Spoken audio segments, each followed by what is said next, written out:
Attention, teeing off at number 1. Don't pull this, he'll pull you. This is Mikey Puller. And teeing off his buddy, his trusty sidekick, the one who goes by Johnson. Yay! Welcome back, everybody, to episode 15 of the Public Course Golf Podcast. This is the 4th episode that's been uploaded to our new channel, the Public Course Golf Podcast channel. All the other ones will be uploaded kind of over time, but appreciate you guys for tuning in yet again. If this is the first time checking us out, we appreciate you being here. My name is Mike. This is Peach. We are all about the public golf course, the importance of the public golf course, and everything it entails. And you know what? You're welcome, because all are welcome. Here we go. Every one of you. It's nope, never mind. We don't have that hat on. We don't have that hat on, but you know what? It is our slogan. It is. Yep. Everyone's welcome. Yep. So, but yeah, thank you so much for tuning back in again. It's another lovely day here in Minnesota, except a little air quality alert again. Well, when is it not these days? I mean, it's been wild the last, what, month almost? I mean, there's also an air quality alert whenever you're around me and I have eaten something like tacos. Well, that's... Then it's air quality alert around It's me. been a double dose. I almost wear my Breaking Bad mask. When you were showing me pictures my Walter White mask. of you redoing your bathroom and what you're going to wear for your ceiling, I thought that's kind of what everybody wants to wear around me. The air quality alert. But yeah, I know it's been difficult kind of. I mean, I don't really notice it unless it really smells like the fires, but it was hazier this morning. Yeah. I was playing golf this morning with my son, and it was sunny but hazy. Yeah. But it actually it was no wind, and you could really just, it was kind of clear lower. It was hazy up here, but it felt clear like to look on the course. I don't know what about it. It was just kind of this eerie, but played pretty well this morning. So nice. So, did it have a weird smell? Did you notice? Besides, no, I don't think, it wasn't like that one. It was like earlier this summer when it really smelled. It was like, it almost smelled like burning wire. Yeah. And that's how it smelled here today. We went outside this morning. Oh, really? It almost had kind of that same like I don't know, burning plastic, burning rubber. It was really weird. Huh. But it seems like it's gotten a little bit better, a little more clear. But well, yeah. I mean, at least I don't think it does kind of feel like, we like to sit by a fire, campfires and stuff. You have a fire pit out here. It's fun to set up, have a fire going in Minnesota during a nighttime when it cools down a little bit. Mm-hmm. But it doesn't have that, like you said, it doesn't have that smell. It doesn't have that kind of nice, like, oh, I'm sitting by a fire smell. It's like I don't know if I really like this. Right. Yeah. Or I should be inhaling all this. I did see the alert is done through Thursday, so it'll be good for boating day on Friday. There we go. So which is and perfect. You know what? I don't think much is going to keep us away from the golf course. No. Yeah. We'll all wear a mask. I don't care. Yeah, just as long as you can go and hit the ball. Yep. Yeah, we played in a tournament this last weekend. Well, I mean, I guess it was kind of a tournament. This year, it kind of flipped to a little bit more of an informal thing.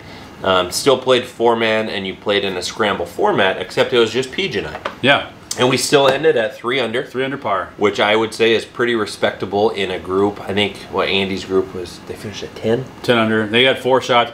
All their 3 of the 4 brothers can, no offense to one, but can really hit the ball consistently. One was helpful in other ways, but their 4 brothers are pretty good at golf, so it wasn't that surprising for us. We didn't always take 4 shots. Yeah. It was like half the time. But when you have 4 different perspectives, when you use we have certain abilities that are kind of like, I'm pretty good around with some chipping. You got when you get a hold of your drives, you outdrive me. We have some qualities about us that we can highlight, but when you have 4 different people with different strength, then you're getting to utilize all 4 of those strengths per hole. You're right. And we didn't get that advantage, but it was still pretty fun, and to go, like I said, -3 is a pretty good round. I thought it was really good. Yeah. And we finished just as the thunderstorm was coming in. Yeah, we pretty much were onto the green on 18 as it rushed in, and it was supposed to rain all day. So I'm pretty by the way, sure, this was in New Prague. Yeah, this was in New Prague, Minnesota. New Prague Golf Course. And we got really lucky for what the forecast was. We definitely had Matt was up there looking, making yeah, sure. Our buddy Andy Shetka, shout out, buddy. Yep. It was his family's and community golf outing, and so it's his dad had passed away several years ago, and so it was like it was supposed to be 80% chance of thunderstorms all day long, and all of a sudden at 1 o'clock it was literally when we were going to tee off. Yep. At 12:21 Yeah. or 12:30, we were going to tee off. It stopped, and it was a blue sky for essentially till 4 o'clock, 4:30 or whatever. Right as we were done. Yep. So it turned out to be awesome. Great day. But now we're back at it. We got our slang terms this week. All 5 again. Well, no, 4 of the 5 are ones that are all made up. Well, it's more fun to make them up. I think we should create a list of the past episodes so that people who are just tuning in to us can reference them, because they're pretty funny. That's a good idea. They're pretty funny. I think we could even make like a running document or like a link to something, because I do think the ones you make up are I mean, where our personalities get involved. Yeah. Yeah. So we're going to jump right in this week to our slang terms. Again, 4 of them are made up. 2 of them freshly from today. So that's going to bring us to number 1 this week, which is made up by yours truly, PJ. And it was from this morning. It's called From Tree to Green. PJ, tell the people about Tree to Green. Well, you've heard from tee to green, which is what you hope to do. Or you can go by way of tree to green, which happened unexpectedly today. I played over in Fairmont at Rose Lake Golf Course. Great golf course, nicely maintained, 18 holes. We were just playing 9, me and my son, and we got to hole 8, which is a par 4, and it kind of bends around, and the green is kind of out by the road, but there's trees that are there and that surround either side of the green, especially on the left side. And my second shot was tailing off left, and I knew that it was to the trees. I mean, you could hear it even hit a tree, but it wasn't. The trees are close to the green, so I knew, like, okay, yeah. I mean, if I land right there, I might have trees in my way, but I'm probably going to be close enough to chip on and still sliver of hope through. Yeah, and sliver of hope. Maybe I still be able to go up and down and get par if you pitch close enough. But all of a sudden, we're driving down there. I'm like, Will, did you see my son's name is Will? I said, did you see that go down? He's like, I didn't. But we heard a thunk, like when you hit a firework. Yeah. We talked about that last week. Up, and then it comes down, and then it's kind of tails off, and then lands right there. That thunk on you hear on the green. I heard that, but I thought, look, I didn't even think it'd be green. I just thought, well, that must be like an open spot in the rough or whatever. Yeah. So we're driving down there. All of a sudden, we're looking for my ball. My son's like, your ball's on the green. And it was like 15 yards up, like an egret. So you egreted. But from egretted, it's like green gridded. I don't know. I green gridded it, and I went from tree to green. Bounced off a tree. It must have gone up in the air, because that's why I didn't see it down right away. Typically, when you hit a tree, it's like tree down. Yeah. This must have gone tree and then up, just the perfect spot to hit it. It was like a second pitch in midair on the green. Missed the birdie putt by this much. Got a par. So you might find that you go from tree to green. Right. Yeah. Sometimes, if maybe you hit it into those trees, or you got trees kind of in your line of sight. Yeah. You hit it, and instead of hitting directly at the tree, you maybe kind of hit it and it hits the leaves. Oh, kind of goes through the branches. That's number 2 this week, which is mulching. PJ, tell the people about mulching. To go off of what Mike kind of explained there, there's lots of times where those trees overhang, and I can even attest to it in my own yard, where the branches are getting kind of heavy, and then the leaves are falling down more, and yet it's time to go up there and shear them off a little bit.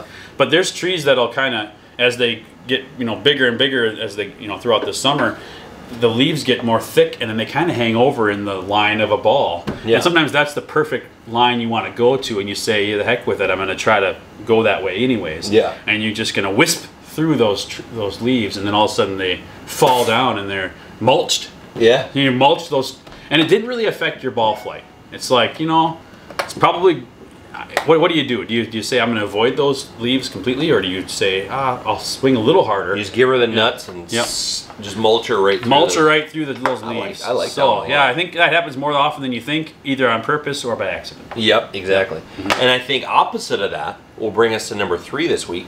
So mulching, you're going to go through the air. You're going to hit the leaves on the tree. You're going to hit those low-hanging leaves. Number 3 this week is skipping rocks. So on the opposite side of the trees, you got skipping rocks. PJ, tell the people about skipping rocks. Well, skipping rocks, Mr. Mikey Polis over here has been famous for this. Yeah. On Wedgwood, where you you kind of skim it across the water. Like a pond skip, an unintentional pond skip. You even finish like you're looking for it to go here, but actually it goes like this. And if you get enough juice on a frozen rope, there you go. It kind of will skip, and sometimes you get 2 or 3 skips and you're off the other side. Pops off the other side. That just happened. Actually, that's how we came up with this. Is it happened, and then we thought of that. Yeah. So skipping rocks is our third slang term of the day, and I do think that if you get a chance to, you probably can't do it on purpose. Outside of the players, it's at what? Isn't it Masters Week when they do the pond skip on that par 3? Oh yeah, yes, and it's the intentional. A couple years ago, I think John Rahm hit a pond skipped it, and he made it in for a hole-in-one. And it's a pre-event they do before the Masters, but I mean, outside of guys like that, there's no way. We should try it one time, like on that same hole. Set up where we're at, get some really bad balls we don't really care about, and hit with. Like a very low iron, like the lowest I have is a 5 iron. But if you got a 4, I got a 3. So do that and try to skip it across just to see if you could actually do it. I think it'd be kind of fun. Well, when you think about how good you have to be when you can intentionally skip rocks, right? That means that because I mean our slang terms are more of some of this stuff is when it happens by accident. 90% of it. Yeah. I don't think you could. I mean, even like a firework, one of those where it's up. And then it goes. I mean, like that. Everything has to be perfect for that to happen. There's got to be a gust of wind that happens at its apex that kind of mooks it. And, so, anyways, but it happens. It does happen. Yep. And so we're going to stay with the water theme for number 4 this week. And this hole at Wedgwood, hole 4, is the perfect spot to do this. You got water right off the tee box. You got water to the left side. And then if you bomb a drive, you got water straight ahead. Which you can forget about because it's kind of hidden depending on where you're at. I've hit it in that water. Yeah, you can't see it. You can pipe one. You think you're going straight through the green. You're just like, all right, that was a bomb. And you get up there and it's nowhere to be found. There it is. It's in the water. So that brings us to number 4 this week, which is pond jumping. PJ, tell the people about pond jumping. It's when you go from one pond to the next pond or water hazard. And you just keep finding yourself in the water. So from you get in one water. Typically, if you hit one in the water first, you might tee up another one. You might hit it in the water again. Okay, I'm gonna just drop it over there. Yeah. Okay. You drop it, and all of a sudden you blade it, and all of a sudden, it might be safe. I'm not sure. I saw it kind of land. It's in the water over there. You drop one there. Now you're getting up on hole number 4, and you're like, yep, I remember there's water there, but you still pull it a little bit to the left. And there's water. So there's 4 ponds there. Yeah. I forgot about number 4. Yeah. Hole 4 is tough. Yeah. I totally forgot about that. So yeah, when you pond jump, it can happen. And public course golf rules, I'm not sure. There should be another line item that says if you hit it at multiple ponds or water hazards per hole, just take 2 strokes. Or just say take 2 weeks and quit. Take a hiatus, go home, recoup, regroup, burn come your back. clubs. Number 5 this week is one we found online, but we've seen this a lot, and I think more. There's probably some people that do this on purpose, whether they're trying to maybe win some money, they're going to win some beers, so they do this. Some people probably do it on accident because maybe they don't understand their ability. But number 5 this week is sandbagging. PJ, tell the people about a sandbagger. Sandbagger. You sandbagging son of a... Sandbagging is the opposite of what we normally see in the public course golf world, probably, is somebody who doesn't understand or knows exactly that they're a really good golfer. Yeah. And will play themselves up as somebody who's not. Yep. So that when they're playing with their buddies, if they're in a betting situation, or they can kind of project this idea that I'm not as good. Yeah. Knowing that they are, so that they get paired up with somebody maybe who's not as good, so they can beat them every time, and then they always look good. They always can feel good. We typically see the opposite, where people are trying to say, "Oh, I never hit it in the water. Oh, that's the worst shot I play way better. I'm sorry, guys, especially with new people. Yeah. I'm sorry, guys. This is not how I normally play. I don't ever do this. I'm usually on the green right here. I've never been over in the trees over here." Yet they have a friggin' townhome. They have a timeshare in the trees over there. Yeah, because some people live there. Yeah, no kidding. And some people should just build a tree house and just live there. Well, don't worry, guys. I got a whole set of balls up in my tree house. I'm gonna run up to the house, grab some ball. I'll be right back. Yeah. And you guys want anything to drink? I got it up there. My cooler. But yeah. So anyway, sandbaggers are the opposite, where they underplay themselves to make themselves look good. So right. Maybe win a little cash, win some beers. Yeah. Dirty bastards. They might lie on their handicap or something. I don't know. Right. Yep. Yeah.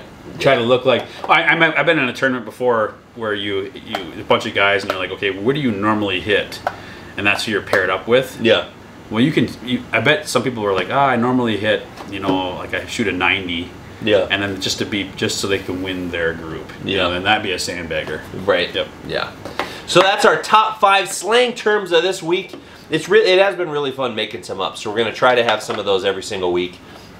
And then, yeah, maybe in time here we can go back through, make a running list, and I really like the idea of a poster. I think that'd be really cool. And I know people don't always comment in the YouTube comments channel. Maybe if you want to email us or something and tell us a story if you have one where you might have used one of these slang terms or you thought of something that you saw in this podcast where it happened to you. Yeah, we'd love to hear that. Yeah, it'd be kind of fun because we can't be the only ones that are finding ourselves with these thoughts. No, there's no way. Yeah. And we'll keep, if that's the route you want to go, it's just publiccoursegolf@gmail.com. We'll have it linked in the description box down below.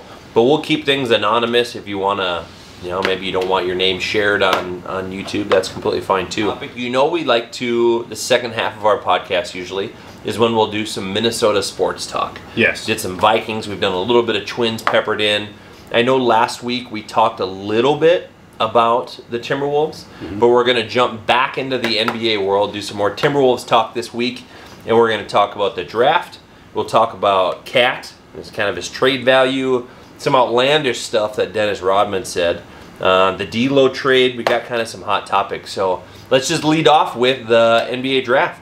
They had just the 53rd pick in the draft. Tim Conley kind of catches a little bit of heat for the Rudy Gobert trade, but he also is a freaking draft wizard and mastermind from what he did in Denver. I mean, he essentially built Denver's program through the draft. And look at what they did this year. I mean, that has his fingerprints on it. Yeah. So you kind of got to trust the process a little bit.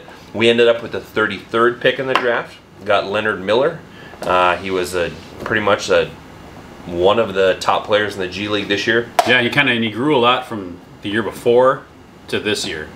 He had there was a little bit about his shooting and just development, and now he was part of the same G League team as Scoot Henderson. Yep. So the G League Ignite. Ignite, yep. So so you pretty much have like the G League, if you guys don't know, the G League is essentially the minor leagues of the NBA. Yep. And there's one team, it's the G League Ignite. It allows 18-year-olds to forego the college or playing overseas, and if they're good enough, they can play on the G League Ignite. So they can essentially, instead of going to college, play in the minors. Yeah. And then and this is the first draft in general where we saw a lot of, I don't think there's ever been a draft where there's been that many G League players picked right away. No, I think the G League player, like Luka Garza, was drafted by Detroit, but he spent a lot of time with the Motor City, whatever, their G League team. And then, he absolutely dominated the Iowa Wolves this year, the entire G League. He averaged like 32 and 16. Yeah, he's a scoring machine. Mr. What do you want to say, where you do everything fundamental. He reminds me of, and I hate to even put this in the same conversation, but he has the same attributes as Nikola Jokic. Not terribly athletic, does everything very fundamental, will score, will rebound. Yeah. There's a lot of players like that, but obviously Jokic is kind of the hot one right now. It's just like we're not saying at all it's like this, but as far as a comparison to what a player style of play, it's not. It's like Tim Duncan, Mr. Fundamental, they used to call him. You could put him in that same category as well. He'll still score a little bit, but Luka can every now and again hit a little hot streak from outside. He can shoot the ball. Yeah. So it's Leonard Miller was a big one, and so then with our 53rd pick, we took Jalen Clark out of UCLA, kind of a defensive-minded player. He ruptured his Achilles. Is that what it was? Yeah, ruptured his Achilles, and wasn't he?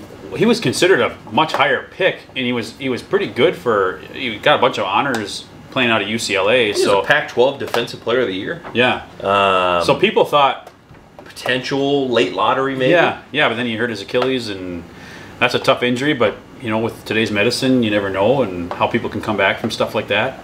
So, and we need defense. Everybody knows that with the Wolves. I almost think, as much as he can't touch the floor for like 6 months, I don't think. Yeah. Still, I wonder if Clark has a better spot to be on the Wolves roster before Miller does. I can see that. Because, Yeah. I mean, they even said, Conley said, that we didn't draft Clark with the intention of rushing him back. Mm-hmm. It's patience. And I'm assuming if you're going to draft a guy at 53rd, where your goal is to stay patient with him, Yeah. you're not going to have him as a two-way player. I mean, you're probably grooming him to play up. Yep. Maybe play behind Jaden McDaniels as Another defensive guy. Yeah. Just somebody who can play on another top offensive weapon of another team. Yeah. So people said Bruce Bowen, could he be like that? I mean, there again, we're making comparisons like we do with guards, where it's like you're talking about established people who do really, really well versus somebody who's on up and coming. Yeah. Or in case of Clark, hasn't even really been on the floor yet for the Right. NBA. But you still want to, you want to sell hope as a team, but also these people won't just throw out names for any other reason. I mean, they want people. Everybody does that when everyone's drafted. Who's this person like? Yeah, you want to know who to kind of expect that their game's similar to. Yeah. But in Minnesota sports, we need to be in the business of selling hope. We have no other choice. No, we don't. Yeah. You have to go into it with that optimism. Otherwise, it'd be a long and antagonizing year after year. And years. Because it'll bring you from from football to baseball or to basketball to hockey, then it leads you to baseball, and it brings you right back to football. Yeah, and you just go in this cycle where it's like maybe someday. You got to have some optimism. Yeah. So I think they did pretty well with the draft. I think it'll be interesting to see I think free agency was more important with the signing of Naz Reid. That was, and I think that really huge. I think that really is something that is even bigger than the draft in some ways, because we had what's called we could sign him for more money than any other team because of some sort of rule that since we brought him up we had him as undrafted to begin with. We actually had the ability to give him more money than other teams would. In 3 years, $42 million with in the third year as an option to try to get a better contract. I really think that guy right there, he loves Minnesota. He loves the fans. The fans absolutely love him. Yes. And so it's, that brings you to ask the question, does that make, so we have $442 million divvied out between our three bigs. You have three essentially 7-footers that are owed almost $500 million. The Naz Reid signing, I think, is kind of a value signing, best case scenario for all parties. Yep. He gets a raise from his, what was he making? I don't know, but it is $2 million bucks a year to now, 15, 14. I mean, you're talking life-changing money. That good for him. He deserves it. When it's possible for people to like it in Minnesota. That's what people don't understand. Like, we're a flyover state, but there are some players that generally like it in Minnesota. And Naz is one of those guys who's like, I wasn't going to test the free agent market, really. Yeah, I want to come back. Come back to Minnesota. And his role continues to grow. I think if you see somebody just continuing to grow and grow and grow, why would you ever want to say no to that person? Right. Even if he plays the same position as two guys in front of him. But who knows if that'll be the same two guys going in front of him. Well, so I was just going to say, does that mean that one of the other ones are expendable? And if one is expendable, I would assume the obvious choice is Cat, right? Yep, it would be. Yeah, I mean, which we've heard some rumors about this kind of stuff with Cat. I mean, just speculative rumors, but it's like you can't get rid of Gobert we kind of are married to Gobert right now. With Connolly's resting his whole GM, kind of banking his reputation on that. Yeah. To in time work itself out. I mean, I just read today, our starting 5 only played 7 games together last year. 7. So you haven't had a good enough sample size to say that the trade was a bust yet. No. You don't have. Granted, we got rid of Russell and got Mike Conley, but so finishing the year, I mean, even the second half of the year, with Mike Conley as our starting point guard, and then Ant, Jaden, Towns, and Rudy. Between Jaden going out with a busted hand, Gobert had his foot issue, so he was resting. Town was just coming back. They played 7 games together. So, and I would say, like we talked about last week, I feel like we gave Denver the biggest run for their money. And we were talking about this on the way to that golf tournament. Yeah. We gave Denver an absolute run for their money. Otherwise, they walked through the playoffs. Yes. Just think, if didn't have his broken wrist, Jaden didn't have his broken hand, Towns wasn't just essentially coming back from injury from being out for 70 games, and if 60 games. And if Towns wasn't if Towns wasn't expected to be the main player, I think he put on his shoulders that he thought he was supposed to be the one to get it all done during those playoffs, and he got in foul trouble. We didn't have Nas to come there and do it. No, and the thing is, huge. I think we had. I wish we would have had our conversation on the way to that golf tournament, kind of on video, because I think we had some really good points with Towns being out. I think we actually played really well while he was out. Yeah. We were 4th in the West for a while, but you can't expect Rudy to come in and put up 30 and 20 and us to win a game. No. The whole intention was for Towns to put up 30, Rudy get 10, but have 20 boards. And then 3 blocks. Yeah. So if all of a sudden he only ends up with 8 points, 11 boards, and 2 blocks, and you lose, all that blame goes on him. But it really was kind of a hodgepodge, really weird year. Hopefully, there was rumors we talked about last week, even the one with Portland in the draft and getting rid of Towns for draft picks, and Anthony Simons with Portland. But there's been some pretty wild things that are just now in the last 2 days pretty much floating around with unloading Towns' contract. Well, speaking of, on the behalf of most of the things I read and what the fans think around here, is they're tired of Towns babying and crying and whining to the refs and flailing his body and running in. He's playing out of what he's good at, and then he wants every foul call, even though he's the one that's out of control. I just feel like with Cat, you're running into this where he makes outrageous statements about himself, being how he'll change the game when he's all done. The game has been changed by him. And before he's really done much with us, he's been here 6 years. We've been to the playoffs twice. Yeah. One of the years was almost exclusively because of Jimmy Butler. Look what he does in Miami. He's a game changer. I mean, it's as much as people don't like him, I don't necessarily care for him, but that dude is a friggin' dog. He's a dog, and that's something that we don't always have for mentality in our team, but I think we got more of it with Anthony Edwards and Jaden McDaniels. I think that's why people are excited about the Wolves. Nas Reed. I think you can throw Nas Reed in that. And that dog mentality. Yeah. And I think that's why people look at Cat as the odd man out. And you said some of the by getting Nas, does that mean that Cat's out? Here's the trade ideas we've been seeing. Yeah. So we saw with Portland again, but you take off the Anthony Simons, the number 3 pick, which was Scoot Henderson, but you have a straight 1v1 of Cat for Damian Lillard, which sounds outrageous. It sounds like it wouldn't even... Sounds outrageous for a Portland. Honestly, does Portland really want that? I mean, right? Like, I mean, if he's if Lillard's unhappy, it's gonna he wants out halfway through the year anyways. You probably have to do a little bit more stuff for some contractual reasons, whether it's like Nurkic at center, you unload him. I don't know. I mean, well, they got Scoot Henderson. So maybe they're thinking Scoot is the next Damian. Yeah, he's going to kind of fill that role in time. Maybe they're kind of rebuilding in some ways, and Dame's had his time there, and Cat still is younger, and maybe that combination of Scoot and Cat is a good idea. Portland, everybody's got their ideas. Some people who don't live in Minnesota, they don't always see all the things that or read all the things or experience all the things we do with Cat as far as his crying to refs and some of the frustrations of him not leading us farther. But you got to believe that's also national news about him. But if we ever play on TNT, it's a shit show. Yeah. On the national level with them absolutely shredding us. And specifically, I feel like they specifically shred Towns every time. Yeah, well, he makes outrageous statements to call. Which is valid.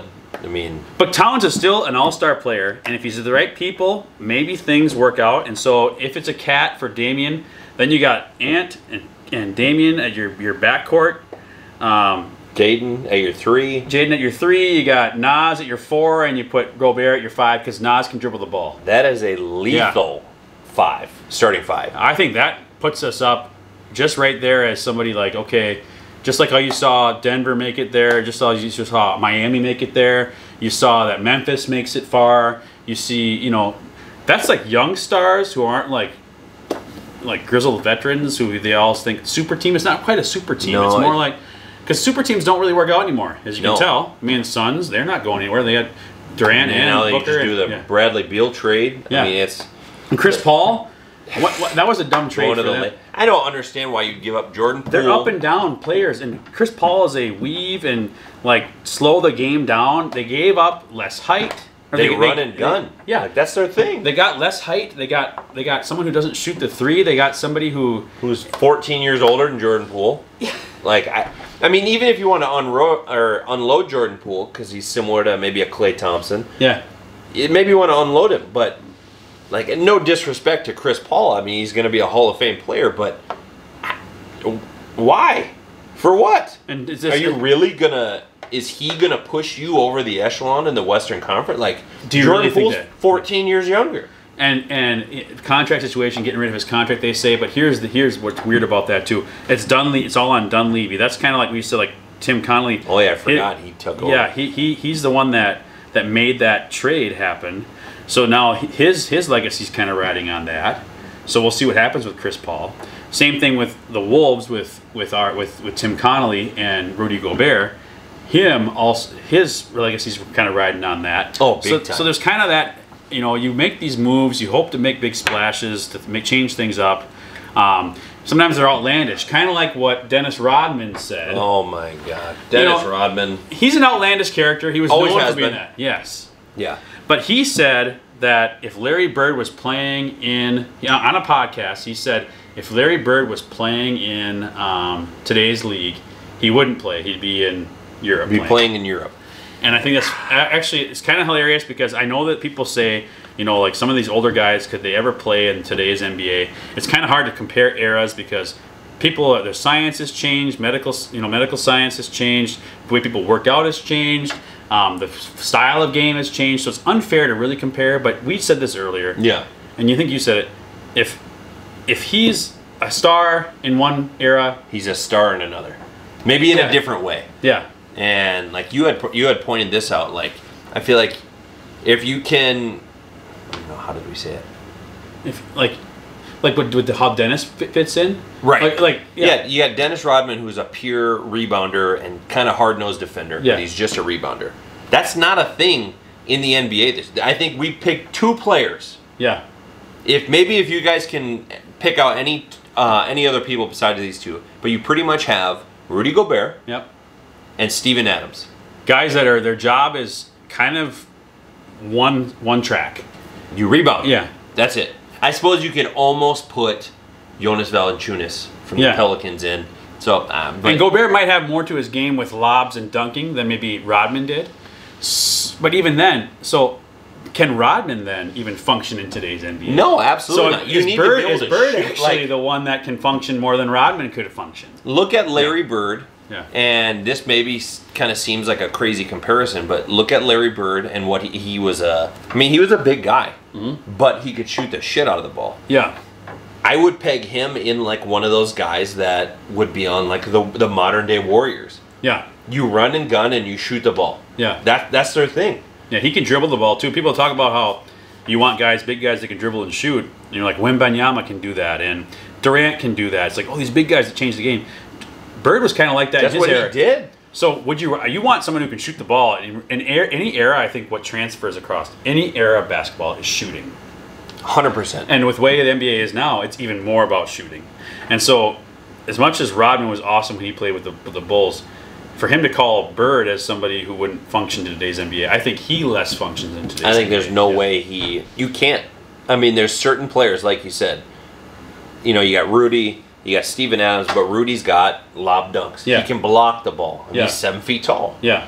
you have other elements. You maybe aren't just a pure shooter, but I feel like that was Rodman's thing. He was a rebounder and a kind of a hard-nosed defender. That's it. Yeah. Even look at like Dylan Brooks, controversial out of Memphis. He was a hard-nosed kind of, you know, dog defender. Mm-hmm. But he could shoot the three still. Yeah. You would respect him as a three-point shooter a little bit, like. Yeah. I don't think Rodman has a place in today's NBA. No, I don't either. So for him to say that, so you got outlandish things in NBA, like we were saying before here in this podcast, that you got GMs that are trying to make decisions to put the best players on the floor, best combinations of people.